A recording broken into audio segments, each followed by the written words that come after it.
What's going on? What's going on, you boys? DJ Smith in the building. What's going on, YouTube? It's your boy Steve Smith in the building, and today I have a special guest with me, Noah Boelter, also known as DJ Squabo. Be sure to subscribe to my boy. Link will be in the description below. He posts daily videos in the world of sports, NBA, NFL, and from now on, we'll be known as Steez and Squab. On his channel, it'll be Squab and Steez. And so, let me know what sounds better. Let us know in the comments below. We can't seem to decide, and so that's why it's Steez and Squab and Steez. So once again, let us know in the comments. So today, Bradley Beal to Brooklyn. What does that mean for the NBA? What does it mean for LeBron?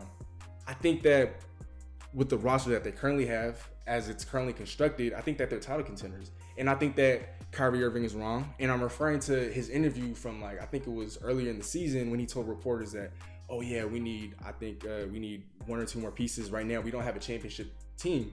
And I think that he's wrong. I think that even if KD returns and he's not 100% of what he once was, even if he's 80%, 75%, you still have all the ingredients for a title contending team. You have Jarrett Allen, Karis LeVert, Spencer Dinwiddie, Kyrie, KD, DeAndre Jordan. You have a solid blend and mix of veterans and young talent.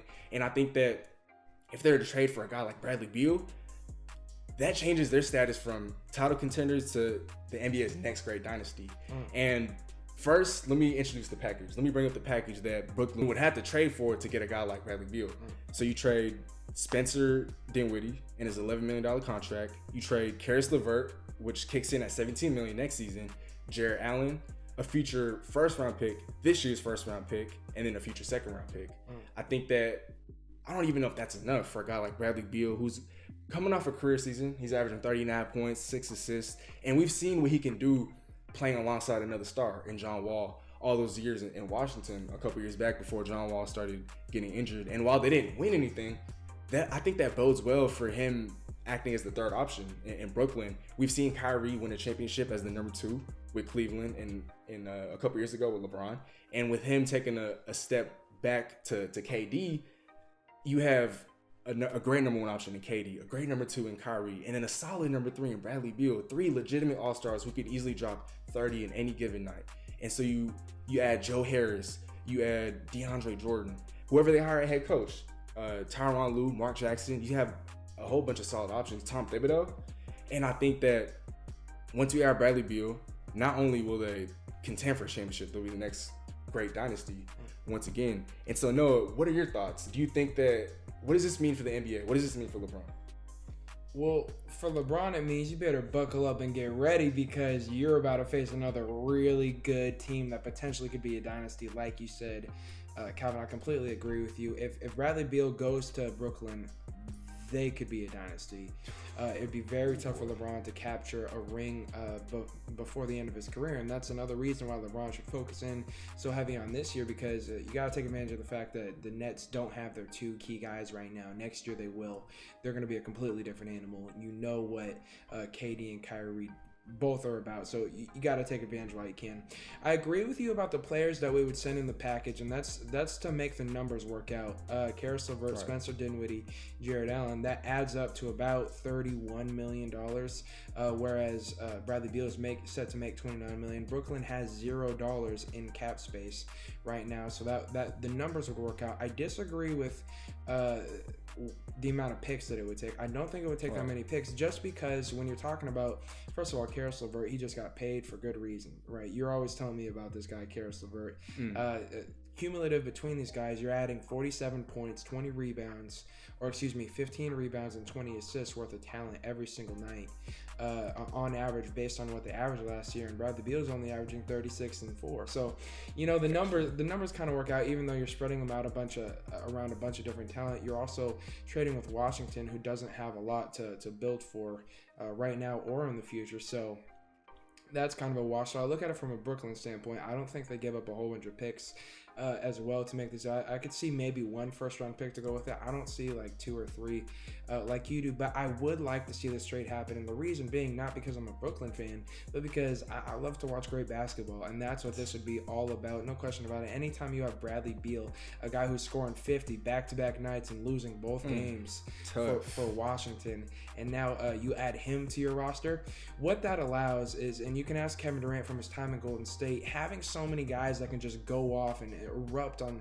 score a bunch of points in a row, it allows guys to take nights off. And anyone that has won a championship would tell you that it's not a sprint, it's a marathon. It's an 82-game season, and then you got the postseason, however long that's going to be, 7-game series, back-to-back nights.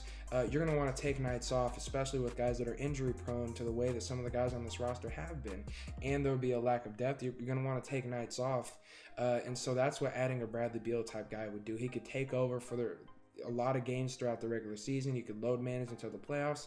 That's how you could win championships. Kevin Durant did it in Golden State. He wanted to go somewhere and do essentially the same thing, but have him be like the main focus of the team, him be the main guy. I think it changes in crunch time. I don't think Kevin Durant's the guy. I think Kyrie is, and he's proven it by hitting that shot in Game 7 of the NBA Finals. But for the most part, I think KD is the A1. I think he's the alpha. And I think that's why they're going to be so successful. If this were to happen, I'd be terrified, but I would watch every single game. And you talk about from like a franchise point of view with Brooklyn, you almost have to at least address a trade like this, at least go after it, because we make the comparison with Russell Wilson and Kyrie Irving, or the comparison because they're so different. Russell Wilson constantly glass half full kind of guy. I'd love to add a superstar, whereas Kyrie, we don't have the talent that we need. Why bring up what you could add, or why bring up what you don't have rather than what you could add? And so it's all about how you word it. Kyrie clearly disgruntled early on in his time with Brooklyn, and he's a guy that's been disgruntled every stop along the way. From a franchise point of view, you already made a lot of moves to try and convince this guy to come to Brooklyn rather than the Knicks, and so you want to keep this guy happy. You want to make a deal. You at least got to approach it if you're Brooklyn. Wow, that was a lot. Real quick, what do you make of the rumors? I think it was Bradley Beal's agent. He was talking about, Bradley Beal won't be getting traded anytime this summer. What do you make of those rumors? Man, you gotta say what you gotta say, man. It's the Washington Wizards. Anything's on the table. I mean that fully. Bradley Beal, they've said stuff's not gonna happen before. It could still happen. It could be angling. It could be positioning. It could be trying to negotiate a contract extension deal. Whatever is going on, we don't know all the insides about it, but what we do know is that this would make a lot of basketball sense, and trading him away wouldn't make a lot for Washington, but that kind of follows the trend that they've been making. What basketball moves have they made for on the court greatness in the past 5-10 years? It's been rough in Washington for many years, and so based on that alone, I could see Bradley Beal, a guy that's so talented, wants to play for a competitor. Guys are teaming up now. That's the new trend. Golden State, the Lakers, Clippers, the Brooklyn Nets. Like, they're already an example of just teaming up to try and win a championship. So I think Beal there makes a whole lot of sense.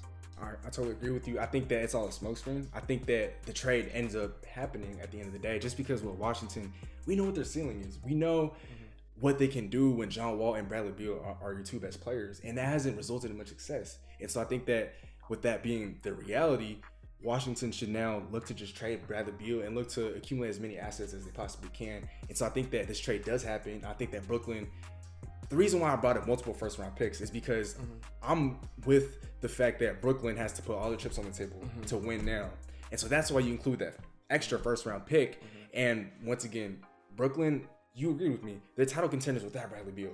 You put Bradley Beal on this team, they're the next great dynasty in basketball. As always, like, comment, and subscribe. Let me know if you guys think that we should make more collaborations in the future. What do you think? Yeah. Man, Steez and Squab? Man, we don't Squab care and what y'all think. Steez. We're going to do it. We're going to keep doing it. But once again, let us know in the comments below. Steez and Squab, Squab and Steez. But stay tuned. Once again, Noah, be sure to subscribe to my boy. Link will be in the description. Daily videos. I post weekly videos. Steezy out. Noah out.